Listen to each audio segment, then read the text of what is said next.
Perfect. So good evening, everybody. Good to have you all.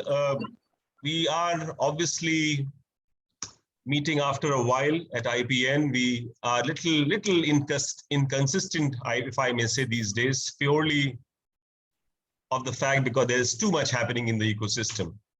Number two, we also believe that mostly the leaders are busy with the board examination result preparation until the 31st of July. So we really do not want to tax them any further by any form of other literature. But having said this, I'm firstly very thankful to Dr. Chandrasekhar, DP, who is the CEO of Jain Group of Institution in the country, an author and a very prolific speaker as well. So firstly, my very sincere thank you for him accepting my invite to be with us.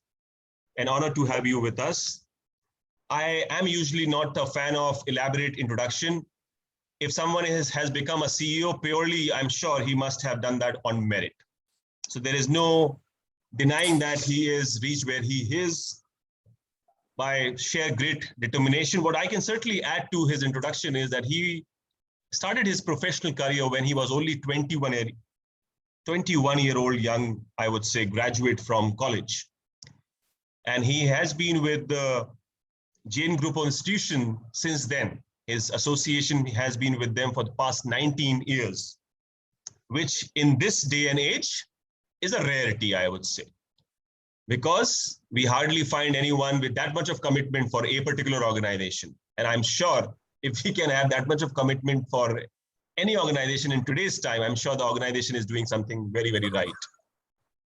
So, and one more thing which I would like to add to his introduction is that he took up an expedition to the Mount Everest, which I believe he was sharing with me very briefly, and which was in the year 2017 and 18. That is, I believe, something is worth mentioning because, and I will obviously ask him about that in detail as we go along. Okay, sorry, someone muted me. I don't know who, but having said this, let's not play this mute unmute game, okay? So having said this, I don't know where I was, but I was just saying that very prolific career. A lot of people in this fraternity already know him, so I will not really go into detailed sort of introduction. But having said this, since we are here today for a very specific series, which is leadership lessons with school leaders, so we will be spending majority of our time in terms of unraveling how he as a leader has been in this space, working not only in this space, possibly we will end up discussing something about Olympics as well, right? So that will be the context of this conversation. Everybody, we will want you to be active participant, not the passive one, which I'm sure you know while you've been part of IPN conversations. How we will do this is that I will be asking few standard questions with Dr. Chandrasekhar.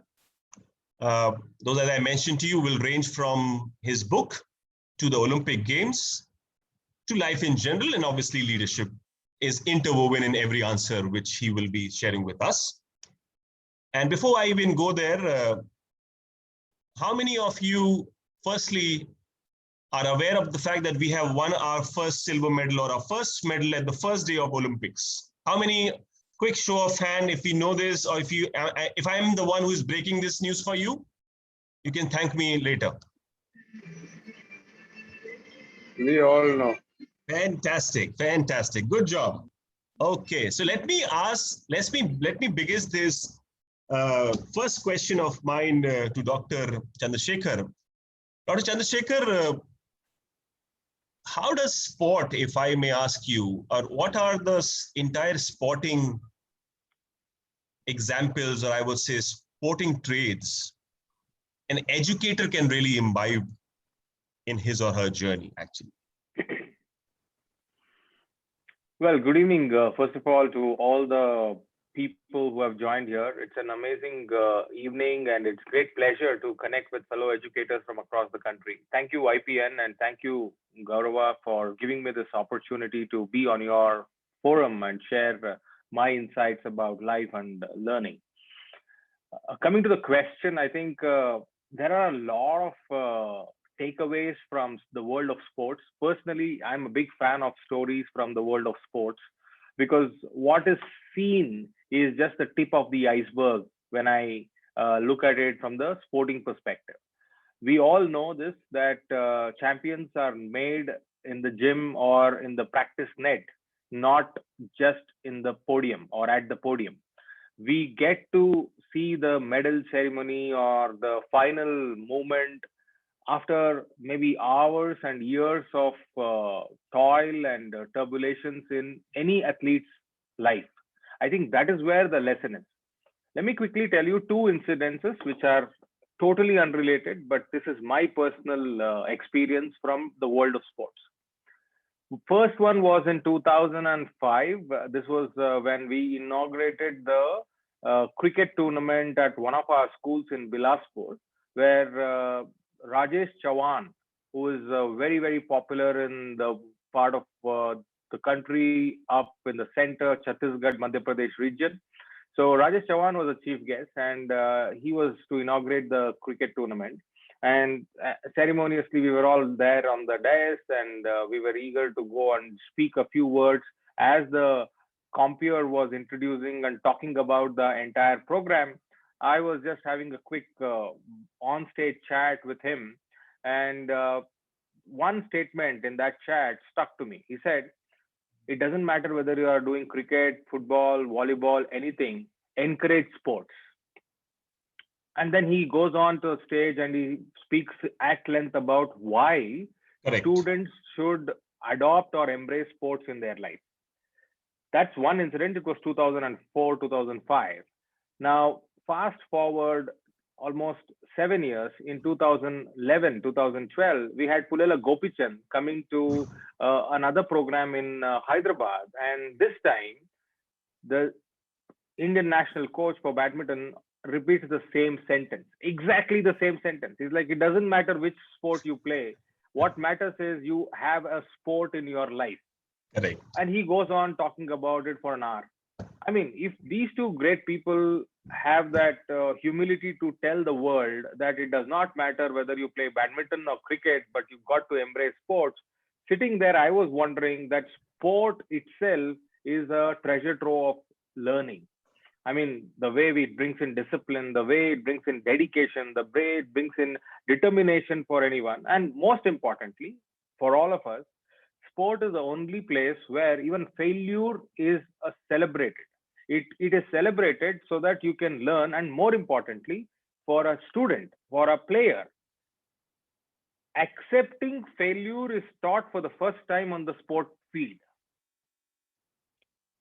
Nowhere we teach how to accept failure in grades. Absolutely. Absolutely.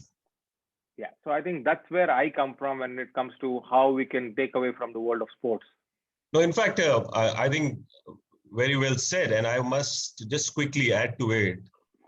Board examination are almost ready. CBSE will be sharing them by 31st of July. And I'm sure a lot of our kids needs to be mentally prepared, wherein their expectation mismatch. I may not use the word failure possibly, but I'm sure there will be a little expectation mismatch which will happen, which is that I was expecting 98. However, I got 95, and because of which I'm not able to land up in St. Stephen's. But I'm sure life is beyond St. Stephen and beyond 95 for that matter, and 98 as well. So I think good point made, and that's a very important thing which you mentioned, which is that sports teaches us to really respect our failures as well. Thank you. Okay, so before I go to my next question to you, Dr. Chandrasekhar, I will also in fact be sharing with you, in fact, which I was sharing before we started this. How many of, and as I said, we were making this as a very conversational format. Leaders, how many of you really know the story of Abhinav Bindra, apart from the story that he actually bagged the gold medal in 2008 Beijing Olympics for our country, first individual sport that obviously we all of you know, but any one of you have any faintest of like his professional journey, I mean, that he actually failed twice. So when he went to Sydney, which was in 2000, he obviously was a teenager by that time, a prodigy in a way. People were thinking of very highly of him, but he couldn't really do well. Second, he went to Athens, which was in 2004. And he, at that point in time, was actually pitted that he will actually be on the podium for India and he'll win that. And you'll be surprised because I was sharing this with Chandrasekhar ji as well, that in Athens, and this is his actually own biopic, wherein he mentions that in Athens, he had the best qualifying score when he reached the finals. And now the interesting part, in the Athens, he was not just 100% sure, he was 200% sure he'll bag a medal, either a gold, silver, or a bronze. He'll be in the top 3 for that matter. And you know what he eventually did in Athens, because I'm sure I'm breaking it in a way that it becomes a little melodramatic. He said that he had the worst 10 shots of his careers on that day because he actually came in 10th. 10 qualifiers and he came in 10. This guy was shattered. And you know, the real story is not here, because eventually he won the medal in the next Olympic. But the real transformation which happened in between was something which was really phenomenal and actually brought tears to my eyes when I was watching it. 14 days after he lost this at Athens, he was back in India. His coaches were Germans, etc., etc. They were all doing a lot of analysis, and his coach called him from Germany. And you know what she breaks to him? Abhinav, the place you were standing on that day when you were shooting in Olympics had a faulty tile. And every 10 shot which you took, as per you were the best shot, but your condition was such that it all went wrong for you. And he was shattered as an athlete because, you know, that's something which he cannot control. But as an athlete, what he taught all of us after that was, which he left it as a message in that documentary, was that from that day, I started preparing for any eventuality. No matter what it comes, I will counter the Beijing Olympics, no matter what comes through. And he became paranoid for details actually after that, which is that he used to think before wearing the which shirt I'm supposed to wear, how I have to conduct myself. And then eventually he won the medal at the Beijing, which was the gold medal, because he took, and in fact, there is also a story, you know, and what is that story? You have to take 10 shots at the final. These are the 10 best shots. And you know, his first shot was out of 10, 4, which he again said, this was my worst shot in my entire career. And I started on 4. And the next shots were, if you all, I'm just sharing with you as a detail that in the finals only, you get a score of plus 10, as in you can get 10.5, 10.6, 10.7, 10.9 as well. And 10.9 is the highest. The remaining next 9 shots of Abhinav were in the range of 10.6 or 10.9. And then he eventually won the gold medal on the last shot with the Chinese counterpart.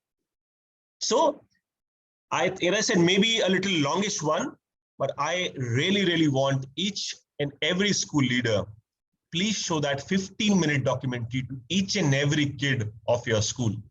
Trust me, it will transform that individual's life at the right age, if I miss it, because I cannot change today myself. I'm 39, I'm too old to be an Olympian for that matter, right?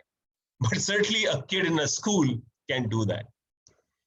I will share the link of that documentary with all of you on the chat as well as we go along. It's very brief, but it is so impactful. All of you should be sharing it with your students for that matter. Thank you for bearing with me with that story. I hope that helps every one of us. But now, Dr. Chandrasekhar, a quick question, which is the second question. Please run us through this book about which is on the backdrop, a little journey about this book, how you conceived, what was the thought process, and how it eventually came up. Sure. Thank you very much for sharing that story from Abhinav Bindra. Indeed, beauty and, as they say, God lies in the details. right? So, coming to the book, this is basically an expedition which we undertook with a contingent of 25 school children. The youngest one was 7-year-old, and we went on to the Everest Base Camp in 2017. 18th of October is when we actually completed the Everest Base Camp summit for the first time. And that at that point in time, we didn't realize that we were on the verge of breaking a world record. It was the largest contingent of school students to go to the Everest Base Camp. But the book is all about how did we go there and what did we do and how did it really, really happen. Wow. So for me, the story began when I met this girl called Jhanvi. She's the youngest mountaineer of the time then in 2016, 2017. She was on a 7th summit mission where she had to finish all those top peaks in the world.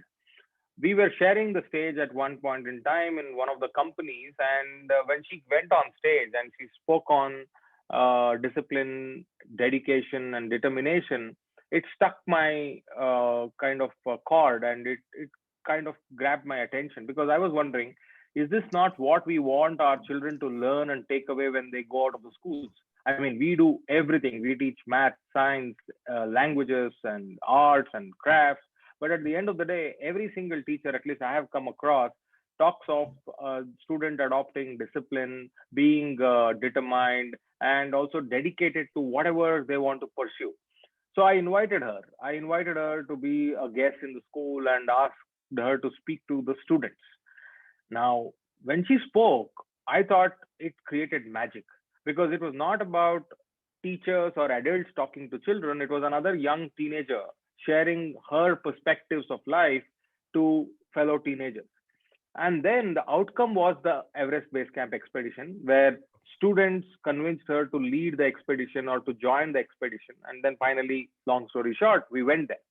Now, the icing on the cake was that youngest boy, the 7-year-old boy, was awarded the Bal Shakti Puraskar by the Honorable President of India just before COVID. In Jan 2020, he won the Bal Shakti Award Puraskar. So this book is the whole story in itself. It's already a bestseller. But then the idea here is how can educators, how can children, and even managers today from the corporate world picking up leadership lessons from lives of 25 young students? Fabulous, fabulous. Yeah. Looks like an interesting read, and I'm sure we will love to read. At least I'll buy my copy for sure, and then people who are here, they should be buying it. Fantastic, and which means, which is why it is so beautifully titled. I like the title, One More Step, which means before so taking... The title was actually the title was actually the chant which we used to tell ourselves whenever we used to get tired. So the idea was simple. We had to trek almost 85 to 90,000 steps a day. So which means you got to go through high altitude and all that. So whenever we used to feel tired, we used to sip a little bit of water and then tell ourselves one more step. And then the next one more step, and then the next one more step, and that's how the whole title came up to be one. Fabulous! No, it's a very catchy title. Looks very, very humane, I would say, and I'm sure people must be connecting, which is why it is a bestseller, as you were mentioning already. Fantastic! Congratulations on that. Okay, so quick further question, which is that as I said, I'm usually avoiding from any academic, how is the NEP implementation going on, all that, right? That's any which way happening for that matter, right? I wanted to quickly check with you, Chandrasekhar, as per you, and given the changes we have seen, especially in the past 18 months, what are those 3 to 4 qualities, if I may say, any young teacher who is aspiring to conquer the class, or any young leader, if I may say, should be really having at the back of their hand, which is that this is an imperative. I can't really do without this, as per you? Well, I think that's a very tough one to say and narrow it down to 2 or 3 things which everyone should take up, because the last 15, 17 months, you know, if there is anything I can say about it, has been a great teacher in itself. We have all learned a lot right from the March 2020 till date, and we're still learning. I mean, as the saying goes, you know, the leaders of the 21st century are those who can unlearn, relearn, and keep learning. So that's the whole thing which we are all going through.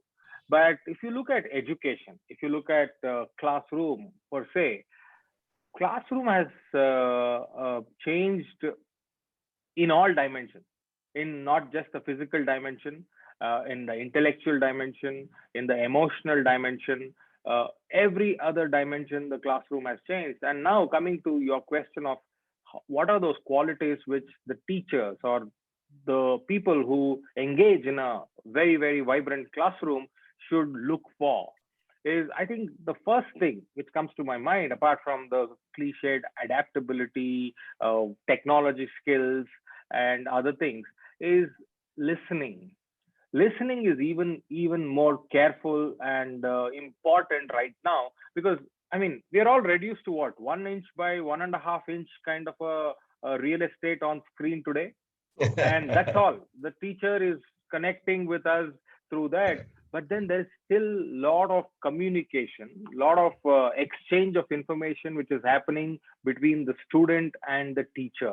And we all, including all of us, we all have to be that much more careful and committed towards listening. And that's the reason why online teaching or online learning brings in a different dimension of fatigue, is because you are totally involved, and you got to be totally involved if you want the best value out of it. So number one factor is listening. Number two, the pandemic has taught us to simplify a lot of things. I mean, it's like, it's that thing, right? You get to the point, you don't beat around the bush. But pandemic has brought us to that point where you can bring in laser focus in your conversations, in your classroom, in your teaching. And I think that is a great skill which we all have to hone, as to identifying which is the most important point and then leave the rest and catch only of that. Because I've been part of other classrooms. I'm sure fellow educators here have gone on observation tours to many classrooms. And we keep asking ourselves back of our mind, when is this person coming to the point? What is the topic of today's lecture, and when this lady or gentleman is going to hook the students to that particular topic. Correct. And sometimes, I'm not exaggerating, but sometimes we spend almost 25 to 30 minutes figuring out that moment has not yet come in the classroom. But today, you can't do that. I mean, if you can waste 25, 30 minutes online in your lecture, you can be rest assured that your children have multiple other windows opened on their screen, and they are busy focusing on that important thing which they want to go ahead, and they have no idea about what's going to happen in the classroom. So one is listening. Second is narrowing down with laser focus. These are two things which the teachers of today will have to kind of toy with as they go forward with hybrid education. I must say this because I'm happy that you're treading that unconventional path. I mean, which is that they need to be tech savvy. You hear it so much for that matter, but I somehow feel that they actually miss these core essence, which is I also call them, these are basic fundamental life skills, I would say, which is that being on time, listening, and at times saying I'm also wrong. I mean, I can be wrong as well as a teacher. There's no problem about it. And these are skills which possibly I think are far more important than the technological skills we talk about. Fantastic. So what I'll do is, Chandrasekhar ji, if you allow me, we'll open up the house, which is for, as I said, I would really wanted to devote more time on everyone now asking us some question or the other, because they are here purely because they wanted to interact with you, if I may say, right? So I am opening up the house for dear leaders, which is that, as I said, either we can have your observations, not necessarily that you will have all the time the questions, but if you have any observation or you have a question for Mr. Chandrasekhar or all of us in general, let's hear it from each one for that matter. That's the idea. And I would request, please come on the video. It looks very difficult to see a black screen and then some name written. I'm happy now we at least have the names. Earlier used to be iPhone, Samsung, Nokias of the world for that matter, and it was very irritating. Lokji, fantastic. Chaliye.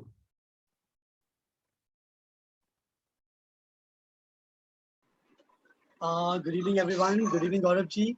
And Dr. Chandrasekhar, I was very happy to hear what you were talking about, but I wanted to know a little more about, what is the content of One More Step and how it is going to help, because what I felt was more than be teachers, your book seems to be wonderful for my children. I'm taking it as a takeaway Yes. for the student leaders, because we have the perfect counsels and we really look forward to have the sessions with them. I just want to ask you what is there for these children. And secondly, there's a request. Would you listen to our request to give a webinar to our Prefect Council members? This is a simple thing which I wanted to ask. Well, In a twisted format. Simple thing in a twisted format. Never mind. first of all, thank you so much for taking the opportunity to talk to me today, Mr. Trilok. And yes, let me answer that with an affirmation. Yes, it will be an honor to talk to all your prefectorial board. And I, for one, will never turn away an invitation to talk to students, because for the simple reason, they teach you a lot of learnings. Their questions make you think for a moment. Because some of the questions which we keep answering in our daily life, we don't need to think. It has almost become our second nature. We keep answering as leaders because we know what we got to talk. But when students ask us questions, at least for me, this is an experience, I'm forced to take a step back and think and then answer, because two reasons. One, whatever you say, they don't take it at a face value. They go at a deeper value. And two, it lasts in their mind, because they're going to come back and check on you saying, sir, you spoke to us on that day, maybe 5-7 years ago, and you said that, but today what you're doing is not correlating. So you got to be Mismatch. very careful. We got to be very careful, but I will be more than happy to talk to them. That's my answer to your invitation. And I will be more than happy to talk to any of your students and your staff. I can give that openly on Indian Principals Network Foundation forum.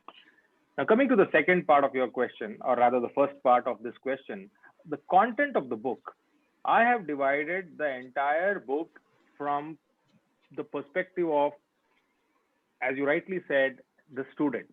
So, in fact, I'll just take it in one line. If you want to do an Everest base camp expedition sitting in the comfort of your home, then read the book, because I treat the reader as a part of the contingent. So every decision we make and we take, you feel involved in the decision. That's how the whole book is written. Now, for learning lessons from the perspective of students, yes, you said it right. In fact, some of the reviews I've got is some children who had given up on reading because of the technology. I mean, today everything is visual, everything is AV, audio visual. So people can look at videos and learn from there. I'm not saying it is wrong, but some of them who were drawn away from reading have now come back to reading thanks to One More Step. That's the feedback I have heard from parents and from people around.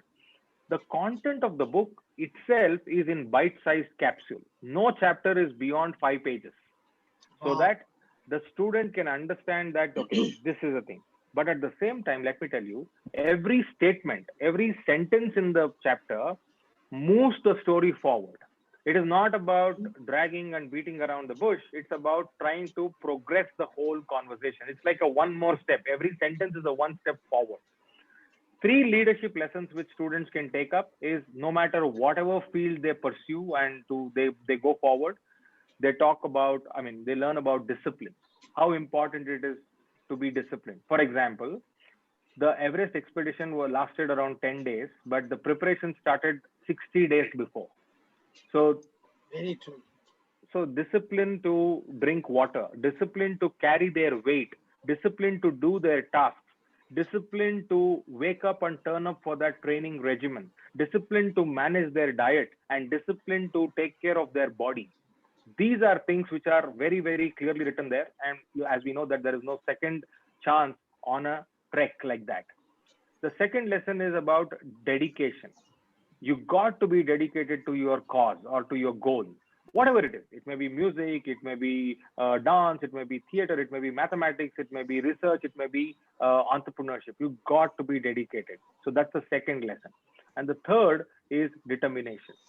Nobody, let me tell you this, nobody said, I'm not going to make it, so leave me here and you all go ahead. We decided that before, that together everybody will win and together everybody will make it to the final base camp, and all of us did that with the same determination, all 25 of us. In fact, the last two chapters of the book talks about after coming back, that is 2017 when we came back, 18, 19, 20, I followed the 1,000-day formula. In 1,000 days, whatever they have learned, if it has lasted in their life, then they are good to go for the rest of their life. So 2020, when the pandemic hit, last 1 year, I spent time, or at least 8 months, I spent time in calling all of them, talking to them, because some of them have passed out of the school, and understanding as to what impact of discipline, dedication, and determination has made in their life. And the last two chapters covers their journey. Some of them have gone on to pursue music as their career. Some of them, like as I said, Samanu, after coming back, has done 2 more treks. Now he's 9.5, 10-year-old. He did 2 more treks on his own, not because of the school, one to Kilimanjaro and one to Mount Elbrus. So that's on his own. His parents have supported him. Another child, she makes it nice. Her name is Lisha Chandra. She says, sir, pandemic came, no maid, no cook. My mom and dad are busy working from home. I had to take control of my house. She is just a 11th grader. And she says, I took care of cooking. I took care of washing my clothes. I took care of mopping and sweeping my house. And I was reminded of the Everest Base Camp days where we got to take care of everything. There's nobody is going to come and do your work. So these are the things which I have added in the book, sir. So beautiful, Dr. Chandrasekhar. I was feeling like listening to you and you keep speaking. It was so beautiful because I am a passionate principal. I really want my children to get the benefit of all that which Gaurav is bringing on the portal, and I must say a big thank you to Gaurav. You always get the best of best people on this forum, which really gives there's a lot of content and the intent into his program. It's not just for the I watch kind of a thing, which we see thousands of webinars happening around. Yeah, thank you, Dr. Chandrasekhar. So what the benefit of Dr. Chandrasekhar, just to quickly introduce, Mr. Trilok Singh Bist is the principal of DPSG Vasundhara in Ghaziabad, complete NCR belt for that matter. So, and he's way too humble. He always keep giving me a lot of credit. He also works behind the scenes for IPN. He is one of the very integral part of IPN family, and in fact from the very inception. But he always has this knack of putting on to me for that matter. But having said this, thank you very much, Trilokji. Always a pleasure listening good things about myself.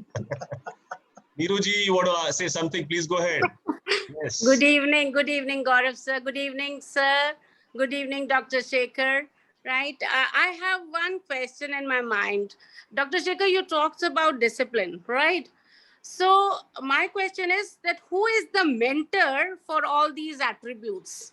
First of all, if parents, then how far are they responsible? Because catering to the responsibility regarding discipline, we all talk about teachers, right?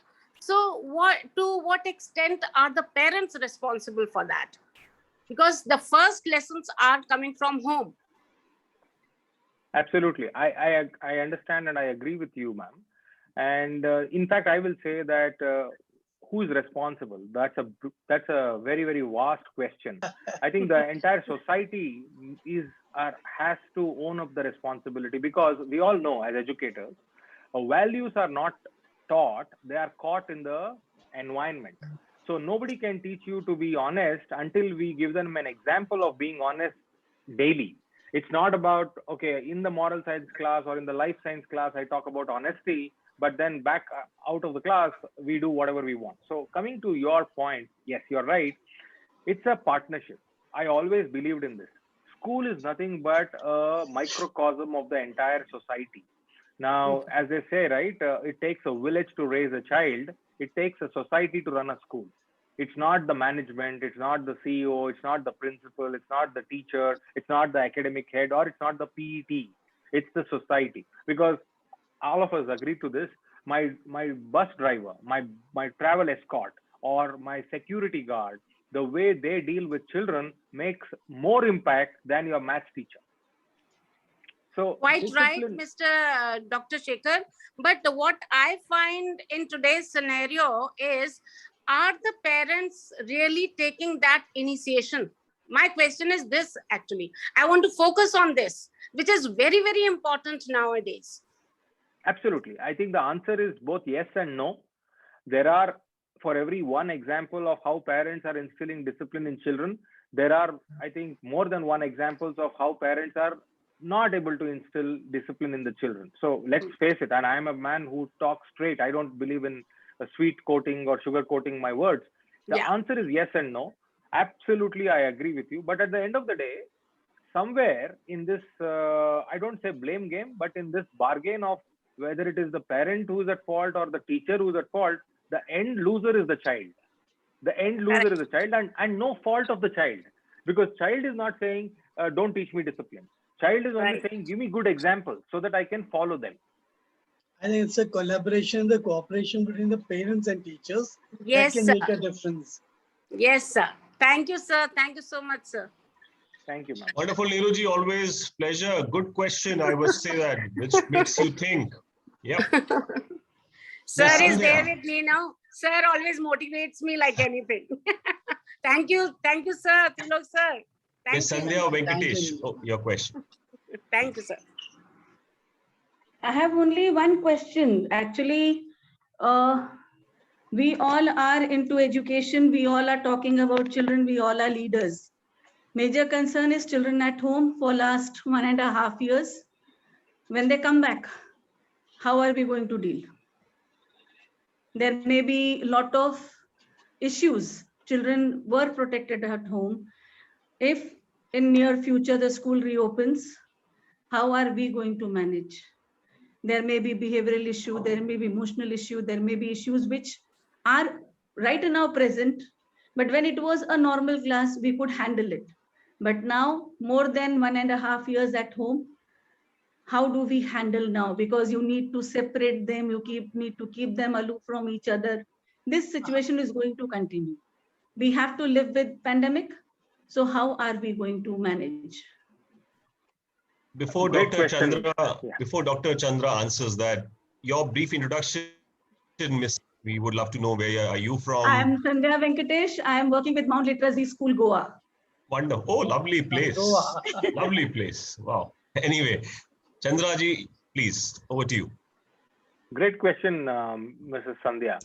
Well, I think you have already covered those 3-4 challenges which we are foreseeing, whether it is behavioral issues, whether it is emotional issue, and more importantly, the issue of whatever we were teaching pre-pandemic no longer is backed up with action. For example, we were teaching sharing and caring, and today for young little ones, when they come back to school, they can't share and they can't show that care in physical format. They got to maintain social distancing, and that is a pole apart conversation in their own mind. They're like, I was taught like this, but today when I'm talking to my friends, just imagine the mind of a 4, 5, 6-year-old or an 8-year-old boy or girl. Why is my teacher or my mother stopping me from doing this? So that's a conversation which is going to be there. But I'll tell you one simple story from my own life, which happened just recently. And I thought there is a great lesson for all of us educators in that. Now, this was a story about a friend of mine who's, who kind of had a neighbor, and neighbor was blessed with a baby boy. This was in the month of April 2020. So the boy was very much born in pandemic. Right. Now, for the last 1 year, owing to different reasons, the parents kept the baby away from everyone. So all the baby had access to was mother, father, and the nanny. Now, recently, that is prior to the second wave, around Ramzan and other time. So thankfully in Hyderabad, where I live, the situation was not that grave. So things were open. So there was no lockdown and people were quite relaxed still. So during the Eid, the relatives of that family chose to visit because the baby is born, and at least now we'll go and meet the baby and family and all that. They came in. And the shock was, from the minute those 6-7 relatives entered the house and showed their face to the baby, till they stepped out in the evening 6:30, the only thing the baby did was yell and scream and cry. Nothing else. Nothing else. And people were shocked, actually. It was not a great experience for the relatives because they came with so much of expectation and happiness and to spend time with the family. But because the baby was continuously crying, they felt bad and they did not even, could not help. So they went away. Now, post that, the analysis was the baby was not used to new faces. Because for almost 1 year or more than that, the baby saw only the mother, the father, and the nanny. Now, why am I giving you this is, baby was only crying because baby could not express. Now, imagine that from the perspective of a primary school boy or girl or a middle school boy or girl who has only seen the same thing, father, mother, maybe a sister or a brother in the house, and parents are not allowing them to go out and spend time in the community or with the children or with the thing. And everything is online now. Even birthday celebrations are happening online. Everything is happening online. So what's happening is children will come up with new ways of meeting their needs. And that is the challenge which we as educators will address or will have to prepare ourselves for when they come back to school. Because we can't assume one thing, that once the COVID is over or when the pandemic is little more manageable, every boy and every girl will come back to school. No, because all of us know this, that there is going to be a hybrid education where some of them will say, we will not come to school for education. We will log on to your classes, but we will come to school for playing the game or to meet and do the practicals or whatever it is.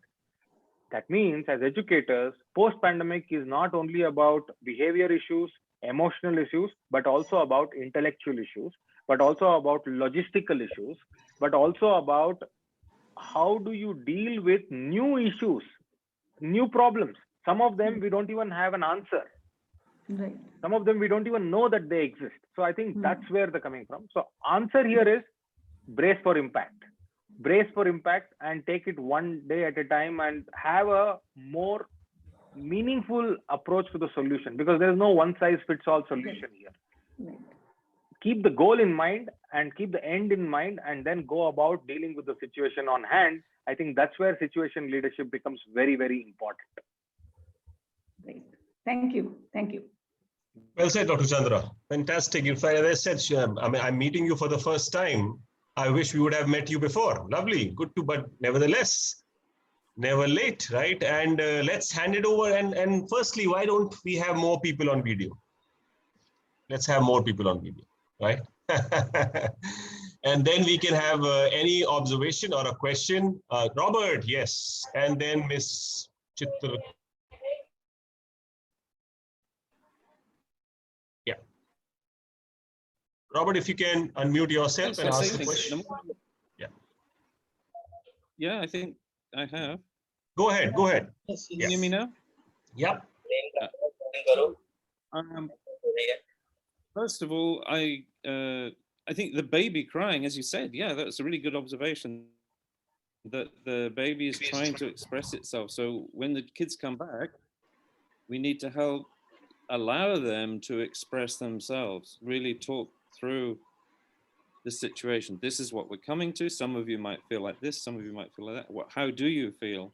So to do things to get over it together, because also the teachers will be feeling a bit strange coming back too. And then that ties into something that you said earlier, which I really liked, about how you, because I was thinking, well, how can the success you had on the expedition, how can you translate that to a class? Like you're going to do mathematics or science in my class, go through this course. And then it hit on me what you said. We were going to do this